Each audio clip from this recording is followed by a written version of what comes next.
আমরা এখানে যে ডিস্ট্রিক্ট ফিল্ডের অধীনে যে ডেটাগুলো দেখতে পাচ্ছি সেখানে আসলে একটি ডিস্ট্রিক্টের নাম একাধিকবার রয়েছে, যেমন এখানে রানা ঢাকা, এবং আমরা দেখতে পাচ্ছি লিসা এও ঢাকা, এবং জয় ইনিও ঢাকার।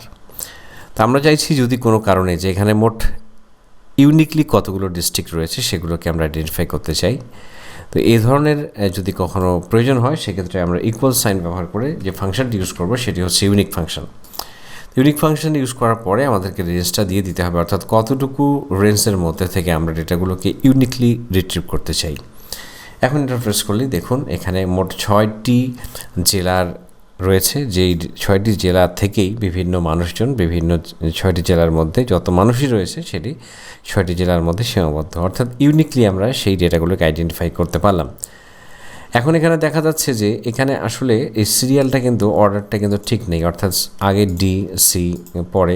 আমরা যদি মনে করি যে আমরা যে এখান থেকে যে ইউনিকলি ডেটাগুলোকে আইডেন্টিফাই করছি সেগুলো যেন সর্টেড অবস্থায় থাকে, অর্থাৎ ঊর্ধ্বক্রম অনুযায়ী, অর্থাৎ এ থেকে সেট এই সিরিয়াল অনুযায়ী থাকে।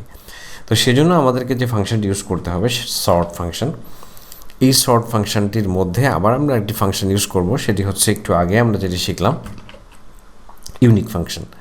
তো এই সর্ট ফাংশনটা আসলে সর্টিং করবে, কাকে সর্টিং করবে? এই ইউনিক ফাংশনের অধীনে যে রেঞ্জটি আমরা দিয়ে দেবো সেই রেঞ্জ ডেটাগুলোকে সে সর্টিং করবে। সর্টিং নিয়ে আমরা আগামী ক্লাসে বিস্তারিত জানবো। আজকে জাস্ট এতটুকুই জানলাম। এখানে এখন ডেটাগুলোকে সে সি ডি তারপরে এইভাবে এবিসির যে সিরিয়াল রয়েছে অর্থাৎ এস সবার শেষে এইভাবে সে শর্টেড করে আমাদেরকে এই ডেটাগুলোকে রিট্রিভ করে দিল ইউনিকলি। আগামী ক্লাসে আমরা আসলে শর্টের উপরে একটু বিস্তারিত জানার চেষ্টা করব, কারণ শর্ট শুধু করলেই হবে না, এটার সঙ্গে আরও কিছু বিষয় জড়িত থাকে। এখানে যেহেতু একটি সেলের মধ্যে আমরা শর্ট করেছি, তো আমরা অ্যাসেন্ডিং ডিসেন্ডিং ইত্যাদি বিষয়গুলো সম্পর্কে আগামী টিউটোরিয়ালে অবগত হব। তো আপনাদের টিউটোরিয়ালটি যদি কাজে লেগে থাকে তাহলে অবশ্যই সাপোর্ট করার জন্য লাইক এবং কমেন্ট করে উৎসাহিত করবেন।